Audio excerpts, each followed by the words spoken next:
Hello everyone, चलिए हम अपनी एचएस लक्ष्य 2020 सीरीज का नेक्स्ट लेक्चर स्टार्ट करते हैं, जिसमें हम एचपीएस प्रीलिम्स 2020 के लिए important and previous year question discuss करेंगे। तो वीडियो को ध्यान से लास्ट तक देखते रहिए। चलिए स्टार्ट करते हैं आज के इम्पोर्टेंट एमसीक्यूज। हमारा आज का फर्स्ट क्वेश्चन है, which of the following is not the member of the organization of the petroleum exporting countries, जिसको ओपेक भी बोलते हैं। ऑप्शंस हैं अल्जीरिया, गैबोन, कुवैत या कतर। तो आपको बताना है निम्नलिखित में से कौन सा ओपेक का मेंबर नहीं है। तो इसका जो करेक्ट आंसर है वो ऑप्शन डी, कतर। ओपेक जो है वो 1960 में फाउंड हुआ था इन बगदाद, इराक में, और 5 कंट्रीज जो थे वो इसके फाउंडिंग मेंबर्स थे। कौन कौन से? Iran, Iraq, Kuwait, Saudi Arabia and Venezuela. और बाद में फिर कुछ कंट्रीज ने इसको ज्वाइन किया था। और अगर करंटली देखें तो इसके टोटल 13 मेंबर्स हैं। रिसेंटली इक्वेडोर ने 1 जनवरी 2020 से इसकी मेंबरशिप विड्रॉ कर ली थी, और कतर ने टर्मिनेट की थी इसकी मेंबरशिप 1 जनवरी 2019 में। और अगर हम करंट मेंबर्स की बात करें तो इसके करंट मेंबर कौन कौन से हैं? Algeria, Angola, Equatorial Guinea, Gabon, Iran, Iraq, Kuwait, Libya, Nigeria, Republic of Congo, Saudi Arabia, UAE and Venezuela.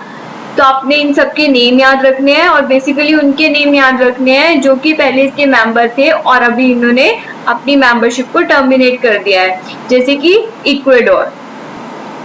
Next question is, what is India's rank in climate change performance index 2020?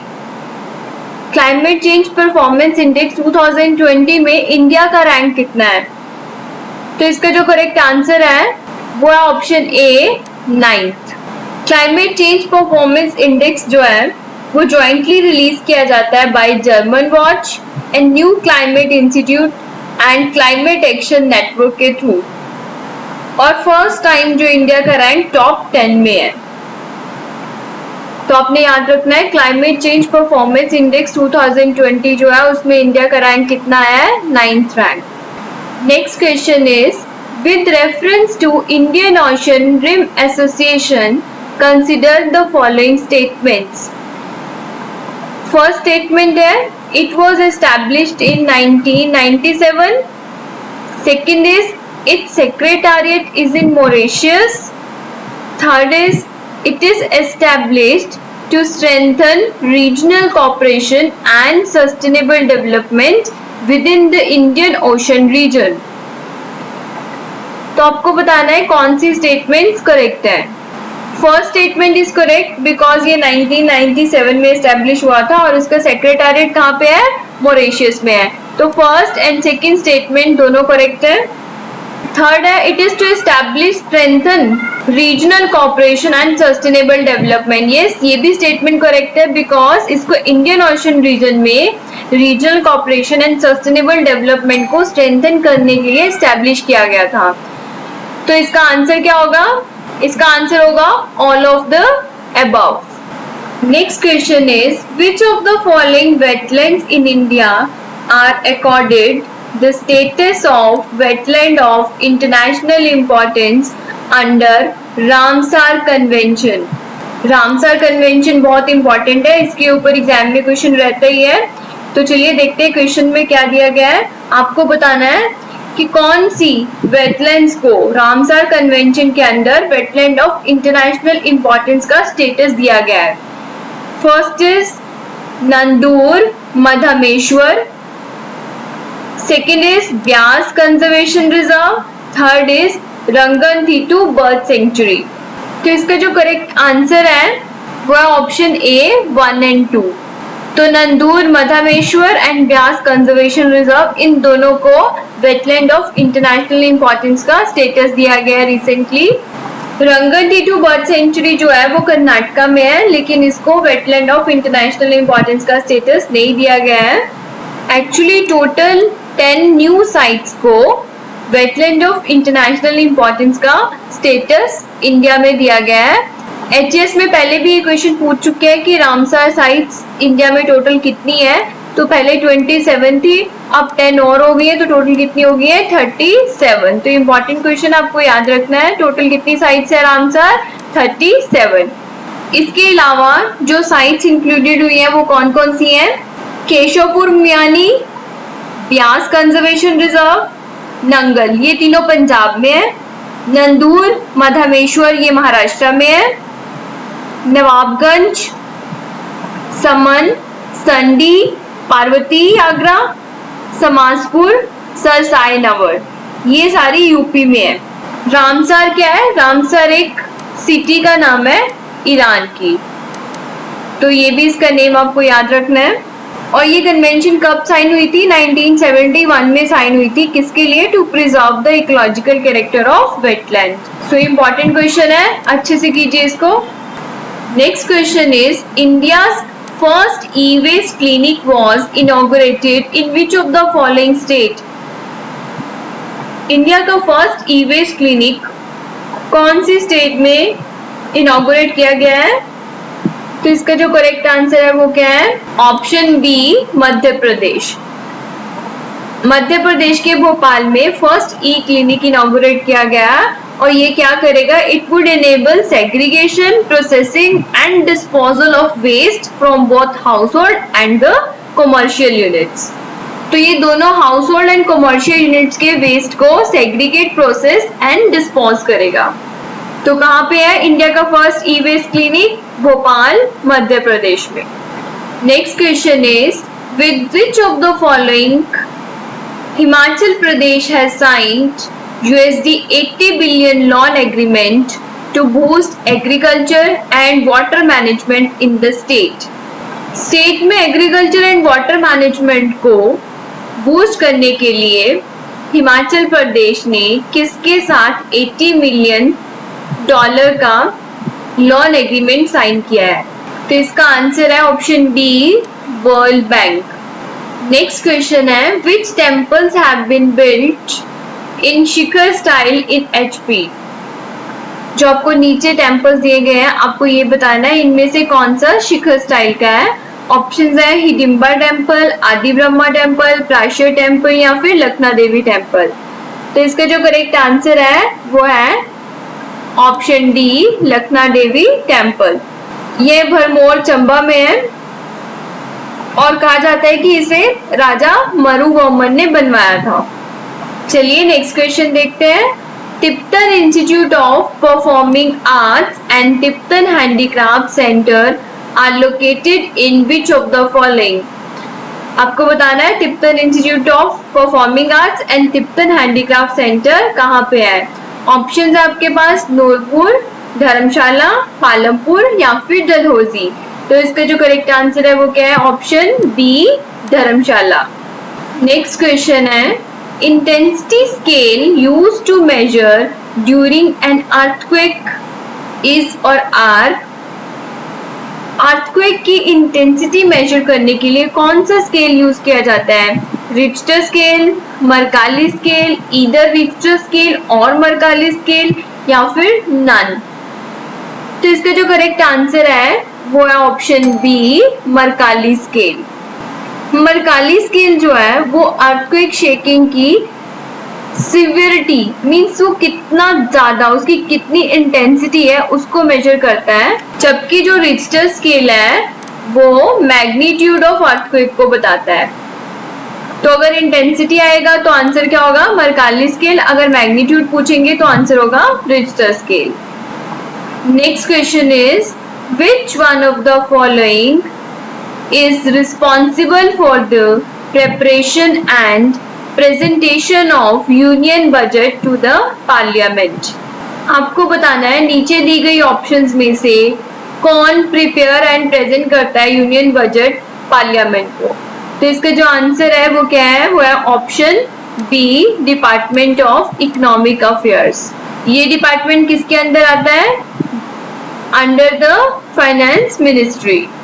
Next question is which of the following statements is or are correct? चलिए देखते हैं कौन कौन से statement दिए हैं. First is a bill pending in the Lok Sabha lapses on its prorogation.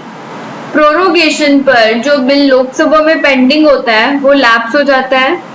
Second is a bill in the Rajya Sabha which has not been passed by the Lok Sabha shall not lapse on the dissolution of the Lok Sabha. अगर कोई bill Rajya Sabha में pending है और उसे अभी लोकसभा में पास नहीं किया गया है, तो अगर लोकसभा डिसोल्यूट हो जाती है तो वो बिल लैप्स नहीं होगा. तो इसमें दो टर्म यूज की गई है, एक प्रोरोगेशन और एक डिसोल्यूशन. प्रोरोगेशन में क्या होता है, इसमें एक सिटिंग ही टर्मिनेट नहीं होती है, उसमें सेशन ऑफ द हाउस भी टर्मिनेट हो जाता है. लेकिन प्रोरोगेशन में बिल्स इफेक्ट नहीं होते हैं और ना ही कोई दूसरा बिजनेस जो कि हाउस के आगे होता है वो बिल्कुल भी अफेक्ट नहीं होता है. लेकिन जितने भी पेंडिंग नोटिसेस लैप्स हो जाते हैं सारे के सारे प्रोरोगेशन में. इसलिए अ bill pending in Lok Sabha lapses on it's prorogation, ये स्टेटमेंट क्या है, इनकरेक्ट है. सेकेंड, डिसोल्यूशन में क्या होता है, डिसोल्यूशन में जो एग्जिस्टिंग हाउस है वो खत्म हो जाता है और जो नया हाउस है उसे कॉन्स्टिट्यूट किया जाता है जनरल इलेक्शंस के थ्रू. तो डिसोल्यूशन में all business including bills, motions, resolutions, notices, petitions वो लैप्स हो जाते हैं. लेकिन कुछ पेंडिंग बिल्स जो होते हैं वो लैप्स नहीं होते हैं. कौन कौन से नहीं होते हैं, जैसे कि अगर कोई बिल राज्यसभा में पेंडिंग है और लोकसभा में अभी वो पास नहीं हुआ है तो वो बिल लैप्स नहीं होगा. सेकंड, अब बिल लोकसभा ने पास कर लिया है लेकिन वो बिल अभी राज्यसभा में पेंडिंग है, तो इसलिए अगर बिल पेंडिंग है राज्यसभा में और लोकसभा ने अभी उसे पास नहीं किया है तो वो डिसोल्यूशन पे वो लैप्स नहीं होगा. तो फर्स्ट स्टेटमेंट जो है वो इनकरेक्ट है, सेकेंड स्टेटमेंट करेक्ट है. तुम्हारा आंसर क्या होगा, option B, 2 only. Next question is which is incorrectly matched. First option is prohibition of discrimination कौन से आर्टिकल में लिखा है, आर्टिकल 15. तो ये करेक्ट है, आर्टिकल 15 में लिखा है prohibition of discrimination. Second is right to association, yes this is in article 19, ये भी correct है. C is right to protection of life. right to protection of life कौन से आर्टिकल में है, this is in article 21 में है. तो ये आर्टिकल 20 दिया हुआ है जो कि incorrect है, because आर्टिकल 20 किससे डील करता है, protection in respect of conviction for offences के साथ. And protection of life and personal liberty कौन से आर्टिकल में, आर्टिकल 21 में. राइट टू कॉन्स्टिट्यूशन रेमेडी किसके साथ है, आर्टिकल 32 में है. तो हमारा जो करेक्ट आंसर है इसमें जो कि इनकरेक्टली मैच हुआ है वो कौन सा है, option C. Next question is which one among the following was not the reason for failure of 1857 revolt. First option is lack of coherent ideology and political perspective. Yes, ये correct है because उस time पे coherent ideology और political perspective नहीं था, तो ये भी एक रीजन था फेलियर ऑफ द 1857 रिवोल्ट का. Second, lack of coordination and central leadership, ये भी करेक्ट है बिकॉज सबके बीच में आपस में कोऑर्डिनेशन नहीं था और एक सेंट्रल लीडरशिप भी नहीं थी. Lack of resources as compare to those of Britisher, yes ये भी ठीक है बिकॉज उनके पास जो इंडियंस उनके पास इतने रिसोर्सेज नहीं थे जितने की ब्रिटिशर्स के पास थे. And D is lack of unity between Hindu and Muslim. This statement is incorrect because ये तो 1857 का एक important aspect था जिसमें कि हिंदू मुस्लिम यूनिटी देखी गई थी. रिवॉल्ट के टाइम पे कंप्लीट कोऑपरेशन थी बिटवीन हिंदूज एंड मुस्लिम में, चाहे वो लोगों में ले लो, चाहे वो सोल्जर्स लेवल पे देख लो, चाहे वो लीडर्स लेवल पे देख लो. जितने भी रिबेल थे सबने बहादुर शाह जफर को जो कि एक मुस्लिम थे उसको एम्परर माना था. तो हिंदू मुस्लिम यूनिटी नहीं थी. ये वाला पॉइंट क्या है, गलत है. तो इस हमारा आंसर क्या होगा, ऑप्शन डी. चलिए नेक्स्ट क्वेश्चन देखते हैं. Choose the correct match of the holy place related to the life events of Buddha. First is Lumbini, इसको मैच किया गया बर्थ ऑफ बुद्धा के साथ, तो ये करेक्ट ऑप्शन है. लुम्बिनी जो कि नेपाल में है, वहां पे क्या हुआ था, बुद्धा जी का बर्थ हुआ था।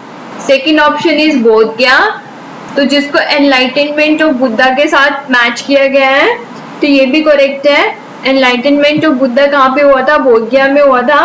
At the age of 35 peepal tree के नीचे बोध गया में निरंजना रिवर बैंक पे बुद्धा ने निर्वाण प्राप्त किया था। सो ये भी करेक्ट है। Third one is Sarnath. Sarnath को मैच किया गया है फर्स्ट सर्मन और धर्म चक्र परिवर्तन।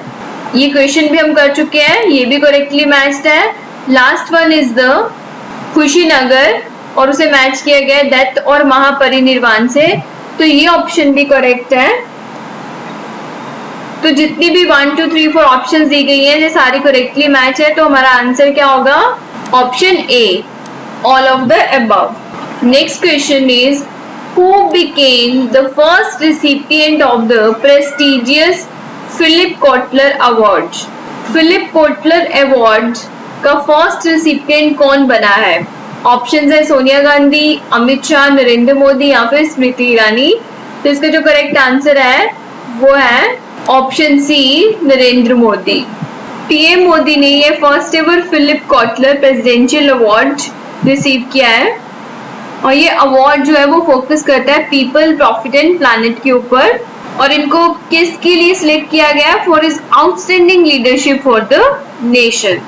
चलिए आज के एमसीक्यूज यहीं पे स्टॉप करते हैं, कल फिर नए एमसीक्यूज के साथ मिलेंगे। पढ़ते रहिए, खुश रहिए, ऑल द बेस्ट।